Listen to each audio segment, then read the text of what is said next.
Bonjour Margot. Au moment où on suit en direct l'arrivée des talibans au pouvoir en Afghanistan, qui ont l'intention de rétablir la charia dans leur pays, à commencer par l'enfermement des femmes hors de la vie publique, j'ai vu dans nos mêmes news à la télévision samedi dernier des Français marcher dans les rues contre la dictature. Pas celle annoncée des talibans. Ces manifestants annoncent, eux, sans rire, l'arrivée d'un pouvoir dictatorial en France avec un Macron caricaturé en nazi. On est contre le pass sanitaire, répète-t-il, pour se distinguer des autres fous qui, eux, refusent en bloc de se faire vacciner. On défend la liberté, disent-ils. J'étais stupéfaite de les voir samedi dernier brandir une croix de Lorraine et des slogans avec De Gaulle.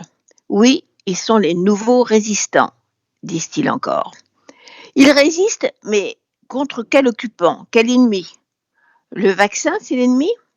D'autres contestateurs courageux vont plus loin et se déguisent en nouveaux persécutés, se collant une étoile jaune comme les Juifs pendant la guerre, sans honte pour les millions de morts sous cette étoile jaune.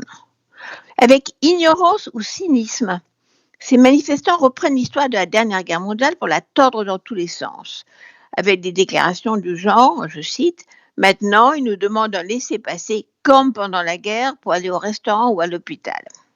Et comme Éric Zemmour, qui pour justifier ses discours d'aujourd'hui tente toujours de réhabiliter le maréchal Pétain, qui aurait sauvé les Juifs, quand au contraire les premières lois du gouvernement de Vichy dès 1940 ont été pour exclure les Juifs de la société française.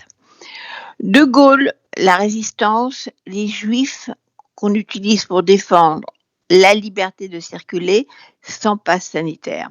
Alors, si ces Français veulent plonger 80 ans en arrière, on peut imaginer que ces gens auraient revendiqué la liberté de collaborer ou la liberté de fermer les yeux quand on arrête leurs voisins.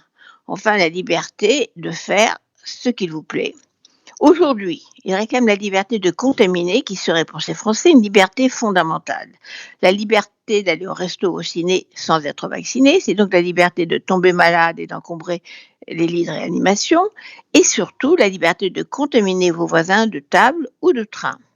Alors pourquoi ne vont-ils pas jusqu'au bout de leur liberté?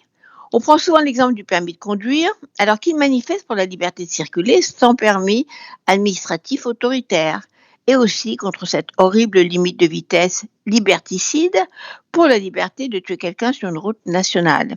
Alors arrêtons d'essayer de discuter d'une liberté soi-disant menacée, quand heureusement les faits, les chiffres nous confirment que la population française n'est ni révisionniste, ni suicidaires, ni intoxiqués par des thèses complotistes. Ils sont déjà près de 63% des Français à être vaccinés et ils sont chaque jour plus nombreux, rejetant de fait aux poubelles de l'histoire les relents nauséabonds.